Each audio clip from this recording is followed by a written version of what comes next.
কোনো কিছু নতুন হলেই বেদাত হয়ে যায় না, বরং নতুন জিনিস তখন বেদাত হয় যখন সেটা ইসলামের মূলনীতির সঙ্গে সাংঘর্ষিক হয়ে যায়। সাহাবীরা ওয়াজ মাহফিল করে নাই, আপনারা কেন করেন? সাহাবীরা খানকা খোলেন নাই, আপনারা কেন খোলেন? সাহাবীরা তাবলীগে চিল্লা লাগান নাই, আপনারা কেন লাগান? এমনকি প্রতিটা মসজিদে মসজিদে বাংলাদেশে নামাজের পরে দোয়া হয়, তাই না? নামাজের পরে দোয়া কোন সাহাবী করতেন? আল্লাহ রাসূল কবে করেছিলেন? তাবেঈরা কবে করতেন? অথচ এটা তো নিয়মিত হয়। এমনকি পীর সাহেবরা যে ইল্লাল্লাহ ইল্লাল্লাহ জিকির করে, আমি মাসালা যাচ্ছি না কোনটার কি হুকুম, মাসালা রাখেন, করে তো মানুষ ইল্লাল্লাহ জিকির করে, পাসানফাস জিকির করে, এগুলো সাহাবীরা করেছিলেন।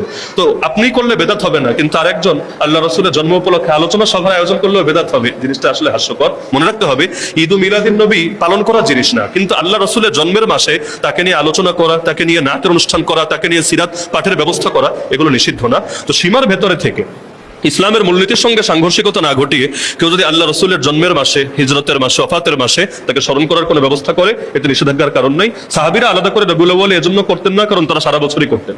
তো যারা সারা বছরই করে তাদের ভিন্ন কোনো উপলক্ষ লাগে না, কিন্তু যারা সারা বছর করে না, অন্তত একটা মাস উপলক্ষে একটা বই পড়ো, একটা মাস উপলক্ষে একটু নবীরা জানার চেষ্টা করো। নাইমামার চাইতে কানামামা তো অন্তত ভালো। তো সীমার ভেতরে থাকলে সমস্যা না। দলিল দিয়েই বলবো, যারা বলে দুই ঈদের বাইরে কোনো ঈদ নাই, আমি বলবো জুমার দিন যে ঈদের দিন নবী পাকের হাদিস মুবারক আছে, ওই ঈদকে তারা অস্বীকার করেছে।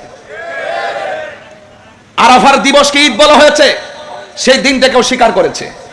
যদি বলে আর কোনো ঈদ নাই, তাহলে জুমা হয় একদিনে, সপ্তাহে 4 দিন, মানে মাসে 4 দিন। দেখেন বছরে কয়টা ঈদ আমরা পালন করি, এটাকে তারা অস্বীকার করে। মান গাযিব আলাইহি মুতাআম্মিদান ফালিয়াতাবাওয়া মাকআদাহু মিনান নার। যেই ব্যক্তি আমার রাসূল সাল্লাল্লাহু আলাইহি ওয়াসাল্লামের উপরে মিথ্যা তহমতে মিথ্যা বানিয়ে মিথ্যা রচনা করে, এরা যেন নিজের ঠিকানাটাকে নিজেরাই জাহান্নামের মধ্যে করে নিল। এটা কি আমার ফতোয়া? আমার ফতোয়া? এই জন্য বলেন কোনো ঈদই হতো না যদি আমার নবী না আসতো। ফতোয়ার কিতাব থেকে দলিল দিতে বলবে, সহি হাদিস আসেনি। একদল আছে না শুধু সহি হাদিস খুঁজে, এই সিয়াসিত্তার বাইরেও তো বহুত হাদিস গ্রন্থ আছে, এই হাদিসগুলো সহি, এগুলোকে তারা আমলেই নেয় না। তাদের নামের পরে ইসলাম আছে।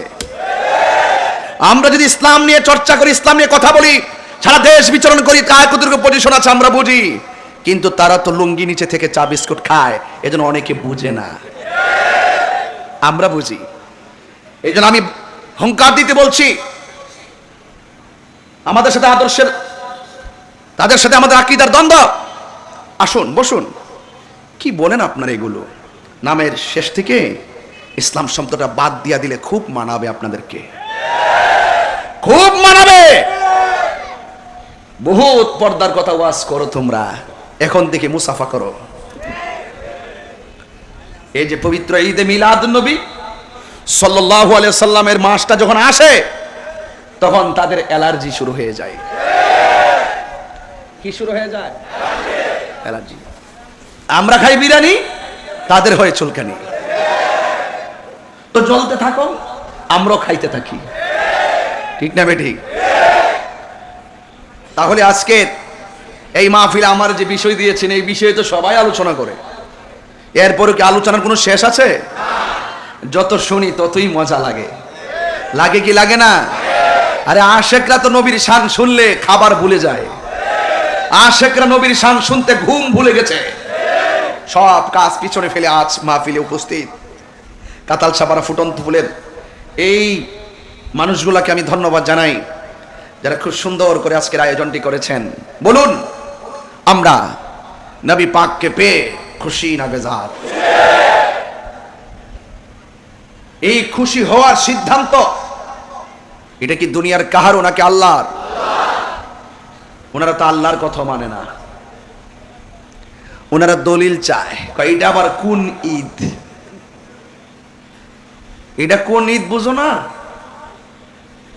ওই কোন ঈদে মানুষ রাস্তায় শুকরানা মিছিল করে বুঝো না? আপনারা তো ঠিকই সনদ পায়া শুকরানা মিছিল করেন, আপনারা তো জেল থেকে মুক্তি হইলে শুকরানা মিছিল করেন। এগুলো কি কোথায় পাইছেন আপনারা? আপনারা যে ইস্তেমা করতেছেন, এগুলো কোথায় পাইছেন? এত যে বেদাতের ফতোয়া দেন, সই উসুল কোথায় পাইছেন? এগুলো কোথায় পাইছেন? কোন দলিল করতেছেন? আর আমাদের এত দলিল থাকার পরও আপনারা আমাদেরকে বলেন আমরা বেদাত করছি। বেদাত বেদাত বলতে বলতে বেদাতের ট্রেডিশনটাকে সাইয়ার দিকে ধাবিত করছে এক ধরনের মৌলবীরা, কিন্তু বেদাতে হাসানা যে আছে সেটা তারা বলতে চায় না। এরা মনে করে প্রত্যেক বেদাত মানেই পথভ্রষ্ট, গুমরাহি, বিয়াদব। এদের এরা মুনাফিক, এরা জেনে সত্যকে গোপন করে, এরাই ঝগড়া লাগাবে, এরাই ফাসাদ লাগাবে, এরাই মারামারি করবে। যদি জিজ্ঞেস করে মারামারি করলে কেন, এই আগুন লাগাইলে কেন, কত চিল্লেন না, আমরাই সমাধান করব। কি কর, আমরাই সংশোধন করব। এই মুনাফিক নতুন না পুরান? আর নতুন না পুরান? রাগ করবেন না আমার কথা। এই জন্য আমি বলতে চেয়েছিলাম, আমরা রহমত পেয়েছি, আমার নবীকে পেয়েছি। আমরা শুধু 12 রবিউল আউয়াল খুশি না, আমরা সারা বছর খুশি। এই জন্য সুন্নিরাও কম না, এরা সারা জীবন বিরোধিতা করতো শুধু 12 রবিউল আউয়াল ভাই। এখন সুন্নিরা 1 রবিউল আউয়াল থেকে স্বাগত রেলি দেওয়া শুরু করছে। আর জশ্নে জুলুস যেতে যেতে পবিত্র ঈদে মিলাদুন্নবী এখন চলতে চলতে চলতে শুধু বাংলাদেশে না, বিশ্বের 55টা রাষ্ট্রে রাষ্ট্রীয়ভাবে পবিত্র ঈদে মিলাদুন্নবীর কর্মসূচি ঘোষণা করা হয়েছে।